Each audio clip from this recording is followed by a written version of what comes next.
Ladies and gentlemen, a huge welcome back to everybody to your professional diploma in digital marketing and SEO. In our second lesson, which is where we are now, we are going to be understanding how to set up marketing goals that are meaningful and measurable. In today's lesson, we'll be learning how to identify the objectives of our business, align our digital marketing goals with our objectives, and then obviously we'll learn how to measure our success through KPIs, or key performance indicators. Before any type of action in the digital sphere can start, we need to make sure that we identify our business objectives.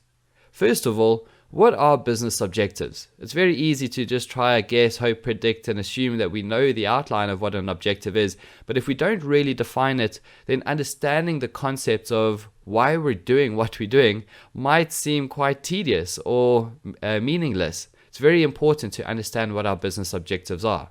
So essentially, they're our goals set by business when promoting itself to potential customers, which should be achieved within a given time frame. And that time frame is vitally important. So basically, they show us what we want to achieve within our business. There are tons of objectives that we could set for our business, and it will depend on our specific business's individual needs, but let's go through some common ones that stand out to us the most right away. First up, we have awareness, and in this case, your goal would be to have people aware of your business and your products or services, whatever it is that you may offer. Secondly, we have branding. This is quite similar to awareness, so it's very easy to get confused here, but what it essentially means is building up your own distinct brand. That is really what will truly separate you as unique over and above the rest. Creating something that is unique, if you may, is very, very important in the marketing sphere, because marketing is essentially how you strategize your competitive nature within your industry or sector. So this doesn't refer to the actual people who know about you, but rather who you really want to be as a business itself. You want people to associate your brand when they think or see of similar products or services, and that's where the competitive nature comes in. What you really want is for people to know about your brand logo instantly. This is a goal achieved over a long period of time and can't always be measured with metrics unless you have access to some expensive tools. And even then, it's maybe not even foolproof. Then another goal could be engagement. Again, going away from the goal that you simply want your business to exist, the goal is all about for people to actually interact with your business. That interaction is absolutely crucial, and we spoke about the different forms of interaction as communication in the previous lesson. You want people to interact with your business, as this increases the chances of them actually using your product or service. Then another goal that you could set yourself up with would be the thought leadership. And thought leadership is a very important concept to consider in every aspect of marketing in general. Please write that down. This means positioning yourself as someone that others look up to for expertise. Now, you could think of this in many different ways, shapes, and forms. I mean, we look at certain actors, we look at certain business leaders, keynotes, speakers, we look at all of them for a specific reason because they stand out for their expertise, and that's what really makes them famous and well sought after in the industry. Now, think about the specific nature to what makes them better than the rest. That is thought leadership. Think about the people you follow on social media or the blogs that you read. That all comes into play too. You follow them because you're interested in them, right? That's basically how we want to be seen as well. That interest that we generate, that interest that we spark, needs to be manifested and worked on, because that is essentially the thought leadership strategy. Then, of course, we have sales as a business goal. So essentially just focusing on increasing your sales. And at the end of the day, this is the final goal of every business. It's a no-brainer. It is what all other goals essentially feed into. And then, last but not least, we have retention. So you would actually like your customers to actually stick with you, right? You don't want them just to buy the cheapest product in your service offering or product offering and then disappear. You want them to really take advantage of everything that you have to offer, especially if you have some sort of annuity service that they could benefit from and you could get financially rewarded from too. One thing I will say though is that you should try work with the SMART principle. That's the SMART principle. And we want to focus on the SMART principle because when we're coming up with our goals, we need to be very specific in every nature of what we determine our goals to actually be, and how we're going to approach our goals in order to make sure that we tackle them efficiently and obviously effectively. Essentially, we want our goals to be SMART, and where the S comes into play is the goals being specific. It's very important that our goals are specific and not too general, such as I want to grow. Anyone can say they want to grow, but that is very vague and it doesn't really have a specific nature to it. What you want to grow into becoming, how do you want to grow, when do you want to grow by? This is very important. Then your goals need to be measurable, and that's where the M in the SMART method comes into play. How exactly we measure our goal is something we look into as well, but think back to the metrics we learned about in lesson 1. These come into play too over here. Then our goals need to be achievable, and that's the A of the SMART method. So this is something that I have the capacity to do, right? It has to be something I have the capacity to do because it needs to be achievable in my own personal life. It needs to be achievable in my own daily routine and what I have the capacity to actually take on. Then your goals need to be realistic too, and that's where the R comes into play. For example, is it realistic to see an increase in lead generation of 500% from one week to another? Probably not. And then your goals need to also be timely. So you need to set a deadline for yourself and when you want to achieve these goals by. It's vitally important that not only are our goals measurable, but we have a specific time frame that we achieve these goals by. And these specific goals, should I say, these realistic specific goals. We want to be able to make everything measurable so that we know how far from or close to achieving these goals we are. So let's put this into a bit more perspective. Let's imagine, for example, we have this company called Custom Comfort. They are located in Manhattan, New York, and they're a family-owned furniture manufacturer specializing in custom, made-to-order sofas. They pride themselves on high quality, and they have a showroom in Manhattan, but deliver throughout the US too. If we look at them, their business goal could be, for example, branding. Right? They would like to establish themselves as a high quality supplier of sofas, essentially. That's their main business. Then the next goal would be sales, but that would simply be selling more sofas. That could be elaborated on in a much more detail because they could have a physical store or an online store. We'll talk a bit more about this as we progress through the course, but just understanding that could be elaborated on a lot more in detail. And then we obviously have awareness. So Custom Comfort is something that they would like to be more well known for and also strive to draw more attention to, because the moment there's more attention on comfort and custom comfort, more importantly, then they are the company that people look more towards. So creating the awareness around these topics could be a very important business goal for them. You might have picked up on the fact that these goals are not quite SMART yet, but just bear with me, everything will come together towards the end of this lesson. So for now, we have our business goals for Custom Comfort. The next step is to come up with a marketing goals based on these business goals. So what does that actually mean though? Well, essentially, our digital marketing goals and our business goals can vary quite a bit. The business goals encompass where you want to take your business, including everything. Not all of this will be restricted to the digital marketing space. However, we need to decide on which part of the business goals or objectives we want to focus on with our digital marketing efforts. So essentially, when it comes down to digital marketing specifically, there's quite a bit of a crossover between the overall business objectives and your digital marketing goals, as you can see. We'd be a bit more specific to the digital world here, but just understand that this concept really applies across the board.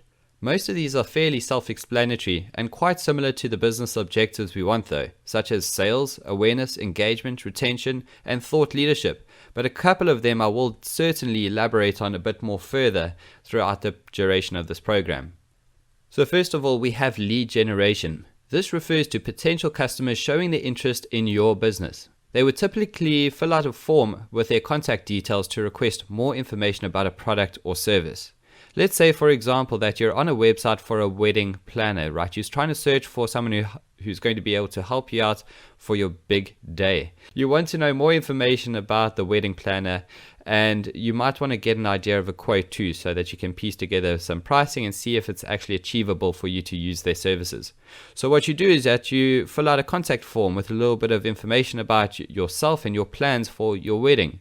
That is then submitted as a lead, which you communicate with the wedding planner to show your intentions that you're interested in using their services. It's not a 100% commitment. It just shows intent to use their services. However, you require information to obviously filter through before you make that decision. The information that you gather from the wedding planner is vitally important to obviously see if they're going to be suitable for you, but also to see if it's going to be realistically affordable. Very, very, very important, these lead generation contact points. And this can certainly be one of our goals that we can set up right away. Then we have word of mouth. Yes, you heard and read that correctly. Word of mouth. A fairly new term, that is, which is similar to awareness, when that is more specific to the digital equivalent of the word of mouth concept. So rather than people talking about your brand face to face, the aim here is to get them to talk about you online. If we can get them talking positively about us online, then we'll certainly set ourselves up for success. We want them to share our posts, etc., and obviously get them talking about our posts. That's where the main focus should be right away, is to share the content that we are creating, because naturally they will talk about it. The reason it is called word of mouth is because, well, on the computer, we do everything with our computer mouse. So word of mouth is very important. This could be through shares, them mentioning in your posts, as well as reviews, etc. Certainly types of concepts that we can work on and strategies that we can work on right away. Then we have SEO, which, as you know from our last lesson, is all about appearing higher on the search engine results pages. On the right hand side, for example, I googled red dress. We want to appear in those first 2 or 3 search results because people often do not scroll past them. Then we have website traffic, which refers to more users visiting your site. Unlike organic traffic objective, increasing website traffic could mean using paid organic traffic. Again, this is not exclusive, but these are some very common marketing goals that you could have. And you would need to think about your own business and your individual objectives to determine which one of these goals can be applied to you more specifically. Let's go back to our custom comfort example and align these to the business goals that we determined. So for our branding, we would again have branding as a marketing goal, and then engagement. And yes, it's possible to have more than one marketing goal, and essentially you need to have more than one marketing goal. But your overall business objectives need to just be defined a bit more specifically, which is why we have the approach that we do here. And for the engagement, we basically want people to interact with our business and our brand. So liking posts, commenting on them, reading them, and all that in the very first place. That's the first primary objective that we want to achieve. Then reading our emails and so on. The list gets longer and longer and longer, as I'm sure you understand. For sales, our goals would be both sales and lead generation. For the latter, we basically want people to request more information and ask for quotes, for example, because the moment they do that, they submit their contact information and we don't lose contact with them after just sending them the information. By having and receiving their contact information, we can actually follow up on the information provided and actually create some sort of urgency for them to interact with our business in a bit more detail and obviously take up a product or service that we have to offer. And then finally, we have our business goals of awareness, and the marketing goal could then be awareness itself. Now that we have our goal set, we will then have a look at what we need to know in order to find out whether we have achieved those goals, right? This is the information that we need to obviously put together in order to understand if our goals are achievable, and what we have from the information gathered is certainly more than enough to understand that from the get-go. In the coming lessons, we'll have a look at exploring how exactly we measure the success and where we would like to go with achieving these goals. So obviously what kind of channels we would need to use as well in order to accomplish that. It's a lot more, there is a lot more that we can look forward to, and we'll unpack this in a bit more detail as we progress through each lesson in this program.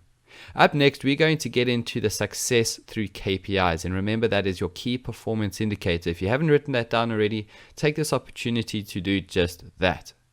So KPI stands for Key Performance Indicator, and KPIs is a measurable value that allows a business to understand how achieving their objectives is a possibility. All right, it helps define and unpack that very concept.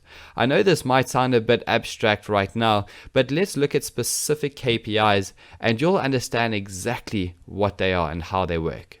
So, starting with general marketing KPIs, we have our customer lifetime value, which we got to know a bit more about in the last lesson. Oh, and just for your own information, this is also referred to as the LTV, so lifetime value, or LCV, lifetime customer value. Just as a refresher, no matter what you really call it, the customer lifetime value shows how much one customer is worth to a business throughout the duration of their time or their interaction with a business.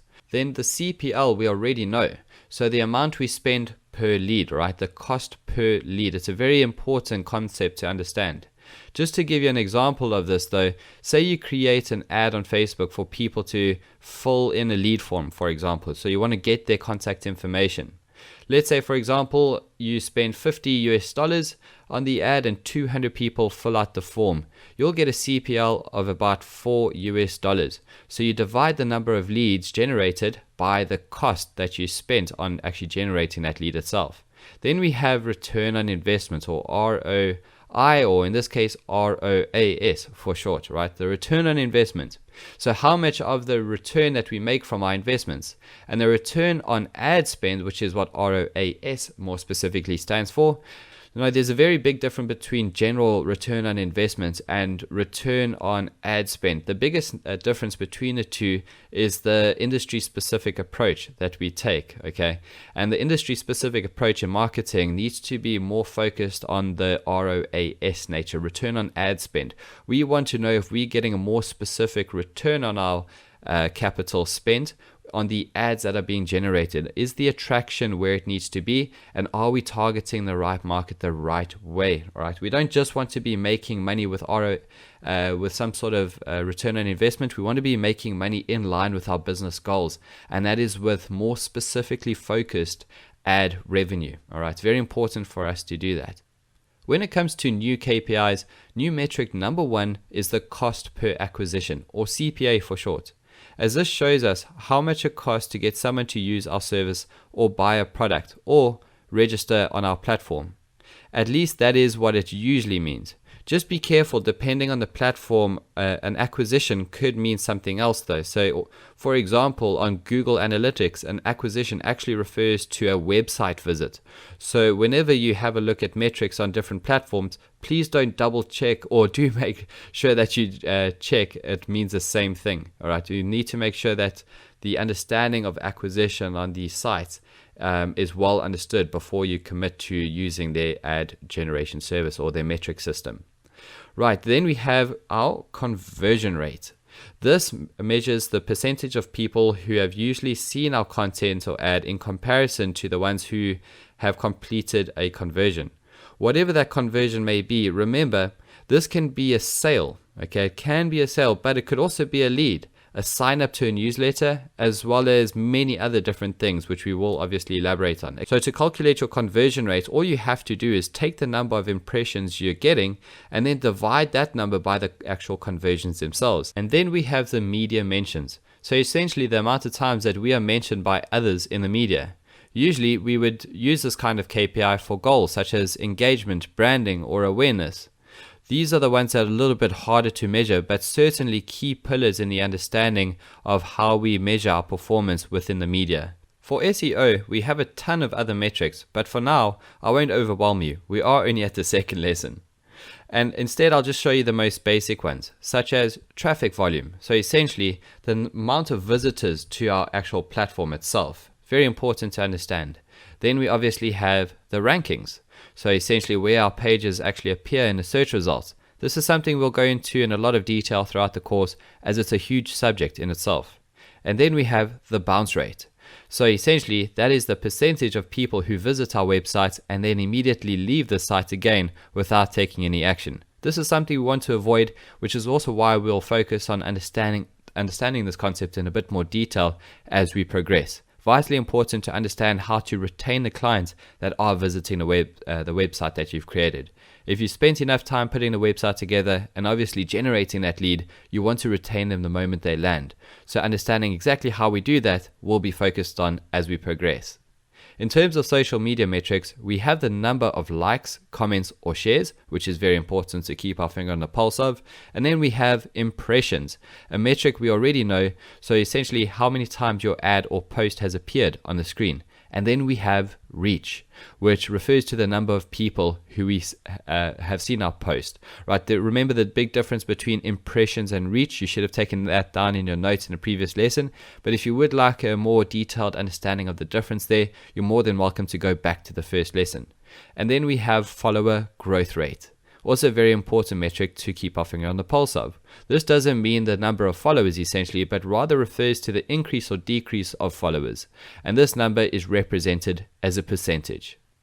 And then for paid search, again, something we'll cover in a lot more detail as we progress, we have CPC, so the cost per click. That is something we want to monitor, how much each click on an ad is actually costing us. And then CTR, the click-through rate, which measures the number of impressions to the number of clicks on an ad. And other main KPIs in paid search are CPA and CPL. So as we know, we don't randomly choose our KPIs. We want to choose the ones that are most relevant to us. So in order to pick the right KPIs for you and your business, you need to keep your mind as well as your business goals and then your digital marketing goals all aligned.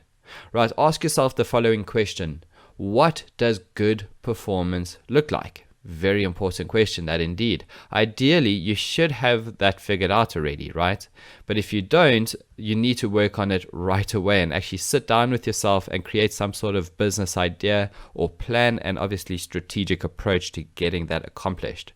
If you achieve your goal, how do you know that you've achieved it? I mean, you can't just sit there and say, I feel like I've achieved it, right? You can't guess, hope, predict, or assume anything with regards to metrics. You must know with certainty that you have achieved it. And the only way that you can do it is aligning your achievements or your progress with the metrics. This will then tell you what kind of information you're looking for, so you can determine your KPIs. Let's get back to our case study to make this a bit more clearer to understand. So for our first goal of branding, our KPIs would be the engagement rate. Right? This basically compares the number of impressions to the number of engagements that we're getting. We could have a look at our newsletter signups, as more signups would mean that more people are interested in hearing back from us. And then we could also track our media mentions to see what is actually being said about us by others. Then for engagement, we would measure the engagement rate. The bounce rate, as bounce rate is an indication that users are not engaging with our content. Then click-through rate to indicate how compelling our content actually is. And then obviously the media mentions. Moving on to the next goal, as we have sales and lead generation.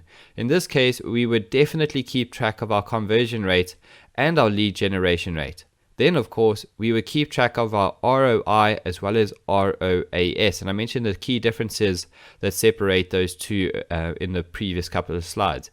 And obviously then our CPA rate as well. So these are all pretty much performance focused, which is vitally important in the entire KPI structure.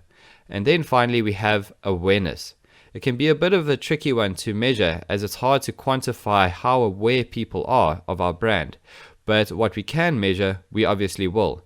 And that is our follower growth rate. Again, our media mentions, the traffic we're getting to our website, and of course, our rankings. We would assume that with higher rankings, more people will see our website. Then we would measure our impressions and our reach too. We can take this further with the influencers and affiliates that we can work with, but let's stay simple for now, just for the understanding of the concepts themselves. So this essentially is what we would be doing when considering all the metrics. We'd start off by deciding on our business objectives, then align our digital marketing goals with them, and then try find a way to measure these goals by choosing our key performance indicators. Please remember though, these are just the starter KPIs that we can look at for now. This is just to get the ball and our understanding rolling. You can get a lot more information with the use of specialized software or different tools that the metric systems offer that I'll also introduce to you as we focus on maturing through this program. For example, some channels measure brand lift, and that is brand lift. Please write that down in your notes so you can remember the concept when we get onto it at a later stage, which is just simply the percentage of people who would recognize your brand again after having seen it before, which is a pretty cool concept if you have to think about it. So while this list is definitely not exhaustive, it does, however, show you the genetics of how your business goals, marketing goals, and KPIs all relate to one another. Now, if you remember at the start of this lesson, we said we need to make sure all of our goals, no matter how big or small, are SMART. Can anyone remember what SMART actually stands for, the SMART process? Well, again, just to remind you, that is specific, measurable, achievable, realistic, and timely. Vitally important that you remember that, because it's something that we're going to apply to every aspect of our understanding when it comes to looking at goals and how we can achieve them. In this case, we'll just stick to our digital marketing goals because that is our focus for this course, but let's apply them to our example. So, for example, if we break this down, let's start with branding. Rather than just saying we want to have better branding, we could say the following. We want to increase the perception of Custom Comfort being a high quality brand by 10% by the end of Q2. That would mean that we have a measurable goal now as well. Again, by our customer segments and media mentions. All right, we can track all of that through those metrics. Then moving on to engagement, we want to increase our engagement by 35% by the end of Q2 as well. Then we want to increase our sales by 20% by the end of Q2, and we want to increase our leads by an overall 30% by the end of Q2. Right, and now we finally want to increase our general brand awareness by 35% by the end of Q2. Alright, so we have very specific goals here, and each one of these concepts that we've mentioned really does follow the SMART approach. I hope you can now start to understand how it all comes together. And what we would usually include in this as well is our channels, so where all of this actually takes place. But we'll be going into that in a couple of lessons that lie ahead of us throughout this module.